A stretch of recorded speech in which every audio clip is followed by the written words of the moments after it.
नमस्कार दोस्तों हमारे मन में यह सवाल कभी आता है कि हम और आप जिस जगह में रहते हैं उस जगह का निर्माण कैसे हुआ। दोस्तों दरअसल हम घर के बारे में बात नहीं कर रहे हैं, हम बात कर रहे हैं पृथ्वी के बारे में। दोस्तों अर्थ एकमात्र एक ऐसा प्लैनेट है जहां इंसान के लिए जीने के लिए सब कुछ मौजूद है, जैसे हवा, पानी, खाना और रहने के लिए घर भी। लेकिन दोस्तों बात यह है कि अर्थ का निर्माण कैसे हुआ। तो चलिए जानते हैं आज के इस वीडियो में इन सारी उलझी हुई सवालों का जवाब। दोस्तों पृथ्वी हमेशा से अस्तित्व में है, लेकिन वैज्ञानिक ठीक से नहीं जानते कि वो कब हुआ और कहां से आया। दरअसल नासा के साइंटिस्ट का मानना है कि पृथ्वी का निर्माण लगभग 4.5 अरब ईयर पहले हुआ, लेकिन वो लोग भी निश्चित नहीं है कि वे कहां से आया और कैसे हुआ। तो कई अरबों वर्ष पहले हमारे सोलर सिस्टम में ना कोई सन, पृथ्वी और मून एग्जिस्ट करते थे। दरअसल साइंटिस्ट के अनुसार हमारे सोलर सिस्टम में केवल ठंडे धूल के कणों का एक बादल था। अरबों साल पहले मिल्की वे गैलेक्सी के एक कोने में गैस और धूल का बादल घूम रहा था। इसमें किसी पुराने तारे का अवशेष भी थे, जिसमें बहुत पहले हमारे सोलर सिस्टम में विस्फोट हुआ था, जिससे गैस और धूल के कण तैरते रहे, लेकिन वे शुरू में दूर ही दूर थे। लेकिन तभी दोस्तों पास के एक तारे में भी विस्फोट हुआ, जिससे अंतरिक्ष में प्रकाश और एनर्जी के झटके वाली तरंगें चारों ओर फैल गई। इस बदलाव से गैस और धूल के कण पास पास आ गए। दोस्तों अब बात करते हैं सूर्य और चक्रिका का निर्माण कैसे हुआ।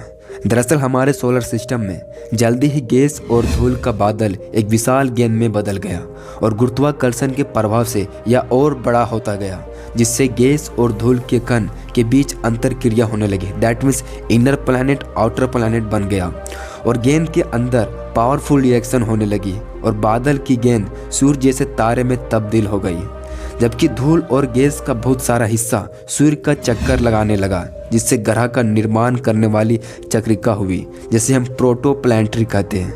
दोस्तों अब बात आती है कि हमारे सोलर सिस्टम में इन सारे छोटे छोटे प्लैनेट का निर्माण कैसे हुआ। दरअसल लगातार गैस और धूल का कण फिर आसपास आने लगे और छोटे छोटे प्लैनेट का निर्माण का प्रक्रिया शुरू हो गई।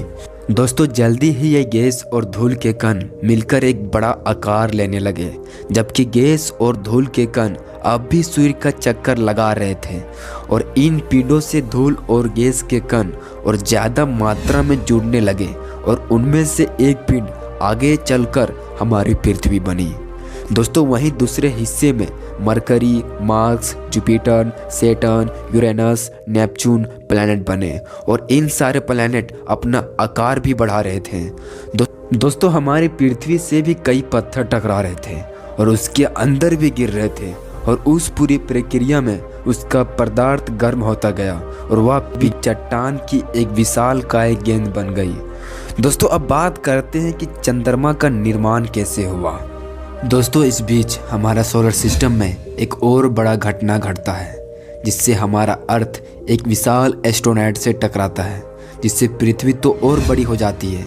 लेकिन दोस्तों अर्थ का एक टुकड़ा बाहर निकलकर दूर अंतरिक्ष में तैरने लगा, जो बाद में हमारा प्लैनेट के लिए और हमारा प्राकृतिक के लिए एकमात्र उपग्रह चंद्रमा बन जाता है। दोस्तों अब बात करते हैं पृथ्वी ठंडा हुआ कैसे। दरअसल धीरे धीरे पृथ्वी ठंडी होने लगी, लेकिन इसमें बहुत समय लगा। इस बीच कई बर्फ की चट्टानें और गैस पृथ्वी पर आकर गिरे और बर्फ के पिघलने से यहाँ समुद्र और महासागर का निर्माण होने लगा। दोस्तों पृथ्वी ठंडा होने की प्रक्रिया लंबे समय तक जारी रही। पृथ्वी की ऊपर परत और पृथ्वी की ऊपरी परत ठंडी होकर ठोस हो गई, जबकि गहराई में पिघली हुई चट्टान गर्म ही रही। दोस्तों इसके बाद पृथ्वी पर जीवन जीने का एक अनुकूल वातावरण बन गया, जिससे धीरे धीरे धरती बना और पेड़ पौधा उगे और अन्य प्रकार का जीवों का विकास हुआ। और दोस्तों इसके बीच धरती पर डायनासोर भी आए और ख़त्म भी हो गए और कुछ लाख साल बाद इंसान का जन्म हुआ। दोस्तों आज का वीडियो यहीं तक था। अगर वीडियो अच्छा लगा होगा तो चैनल को लाइक कीजिए, सब्सक्राइब कीजिए, शेयर कीजिए। मिलते अगले नेक्स्ट वीडियो में।